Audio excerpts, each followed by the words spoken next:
Hello नमस्कार दोस्तों। मैं राजा कुमार जीएस की दुनिया में फिर से एक बार आपका स्वागत करता हूं। दोस्तों, मैं आपके लिए साइंस के कुछ महत्वपूर्ण प्रश्न लेकर आया हूं। तो ये प्रश्न जो हैं आपके एग्ज़ाम के लिए काफ़ी महत्वपूर्ण हैं। तो चलिए बिना देरी किए हुए इस प्रैक्टिस सेट को हम लगाते हैं।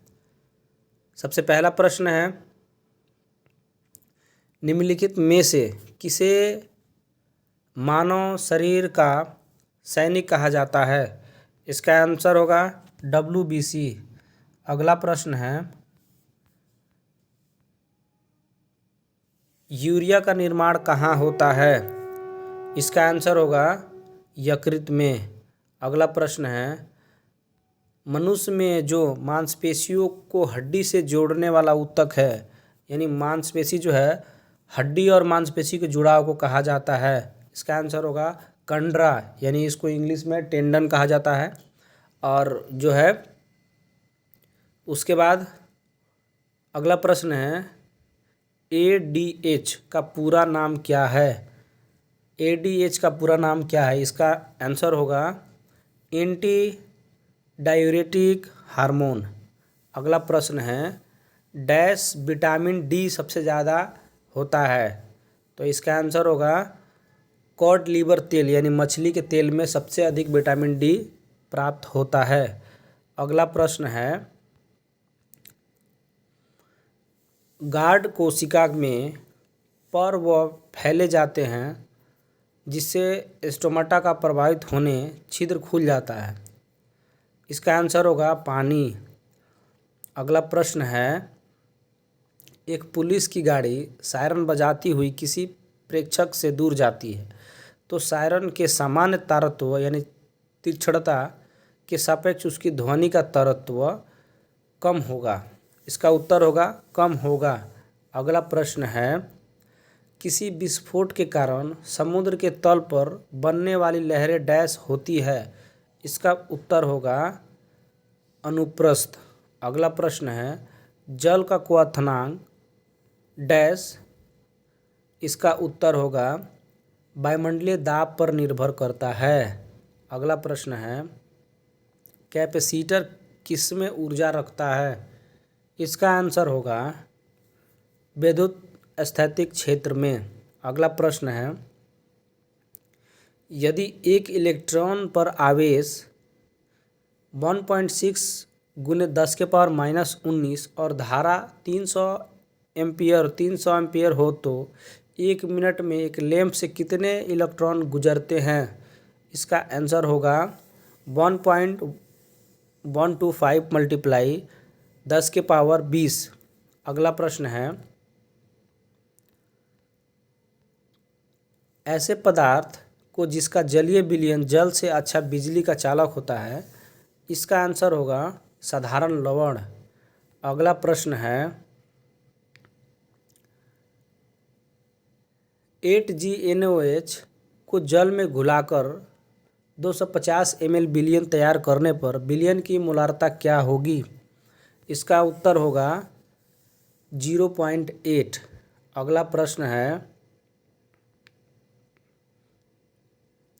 फोटोग्राफिक प्लेटों को काले कागजों से ढक कर रखा जाता है। इसका उत्तर होगा क्योंकि प्लेट पर लगा सिल्वर यानी रजत ब्रोमाइड प्रकाश के प्रति अति संवेदनशील है। काला कागज उसे प्रकाश के संपर्क में आने नहीं देता है। अगला प्रश्न है, पोर्टलैंड सीमेंट के विनिर्माण के लिए उपयोग में ली जाने वाली कच्ची सामग्री होती है? इसका उत्तर होगा एल्यूमिना, मिट्टी एवं जिप्सम। अगला प्रश्न है, यदि वस्तु का द्रव्यमान 12.1 ग्राम है तथा वस्तु का घनत्व 2.2 ग्राम प्रति सेंटीमीटर स्क्वायर है, तो आयतन क्या होगा? इसका आंसर होगा 5.5 सेंटीमीटर घन। अगला प्रश्न है, द्रव के प्रवाह में विक्षुब्धता ज्ञात की जाती है? इसका आंसर होगा रेनॉल्ड संख्या से। अगला प्रश्न है, यांत्रिक ऊर्जा किसका योग होता है? ये पिछले सेट में भी प्रश्न आपको मिला था। तो चलिए जल्दी इसका आंसर बताइए। इसका आंसर होगा गतिज ऊर्जा प्लस स्थितिज ऊर्जा। अगला प्रश्न है, विद्युत सतह की द्रव्यमान एम और त्रिज्या आर पर गुरुत्वाकर्षण का त्वरण का आनुपातिक होता है। इसका आंसर होगा m²/r। अगला प्रश्न है, बल युग्म उत्पन्न करता है। इसका आंसर होगा शुद्ध घूर्णन गति।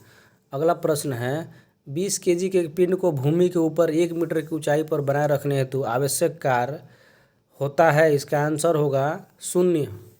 अगला प्रश्न है, चुंबकशीलता का सही मात्रक क्या होगा?